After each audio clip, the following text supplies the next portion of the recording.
হবে। এই রাজ্যে সমস্ত শূন্য পদগুলি অবিলম্বে পূরণ করতে হবে। বামপন্থীদের আন্দোলন জিন্দাবাদ। বাংলাদেশ সহ সর্বত্র সংখ্যালঘুদের উপর আক্রমণ বন্ধ করতে হবে।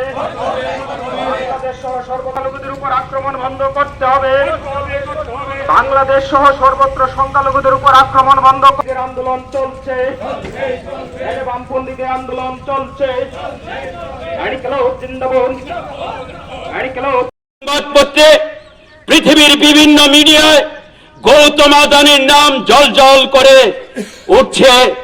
এটা কালিমালিপ্ত, উজ্জ্বল করছে না, কলঙ্কের ইতিহাস তৈরি করছে। তাই আমরা অত্র এলাকার জনগণের কাছে বিনম্র আবেদন করতে চাই, দেশ আজকে এক বিপজ্জনক পরিস্থিতির সম্মুখীন। বেকারি, দারিদ্রতায় মূল্য বৃদ্ধি, নামিশ্বাস উঠতে শুরু করেছে। সংখ্যালঘুরা আমাদের দেশে আক্রান্ত। পাশের দেশ বাংলাদেশেও মৌলবাদীরা তৎপর। বাংলাদেশেও সংখ্যালঘু হিন্দুরা, সংখ্যালঘু অন্যান্য অংশের মানুষ আক্রান্ত। লাল ঝান্ডা তার তীব্র প্রতিবাদ জানাচ্ছে। বাংলাদেশেও লাল ঝান্ডা প্রতিবাদ জানাচ্ছে।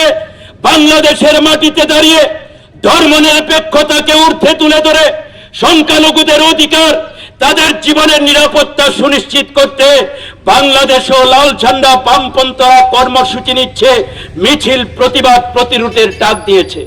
আমরাও ভারতবর্ষ, বাংলাদেশ যেখানেই সংখ্যালঘুরা আক্রান্ত, এখানেই আমরা প্রতিবাদ নামছি। সংখ্যালঘুদের জীবনে নিরাপত্তা দিতে হবে, প্রতিটি মানুষের জীবন মান উন্নত করতে হবে। একটা সুখী, সমৃদ্ধ, উন্নত দেশ গড়ে তুলবার জন্য ভারতবর্ষের মাটির নিচে উপরে পর্যাপ্ত সম্পদ ছিল, তাকে সঠিকভাবে কাজে লাগানো হচ্ছে না।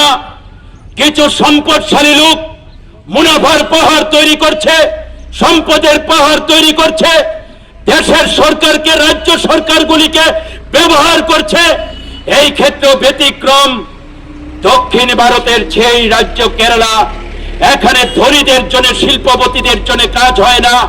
এখানে শ্রমজীবী মানুষ, সাধারণ আমজনতার স্বার্থে কাজ হয়। বেকারদের কর্মসংস্থানের জন্য কাজ হয়, শ্রমজীবী মানুষের স্বার্থে কাজ হয়। তাই আগামী দিনে কেন্দ্রের জনবিরোধী নীতি, কেরালার প্রতি বৈষম্যমূলক আচরণের প্রতিবাদে, সংবিধান রক্ষার জন্য, সংখ্যালঘুদের নিরাপত্তার জন্য আমাদের লড়াই আগামী দিনেও জারি থাকবে।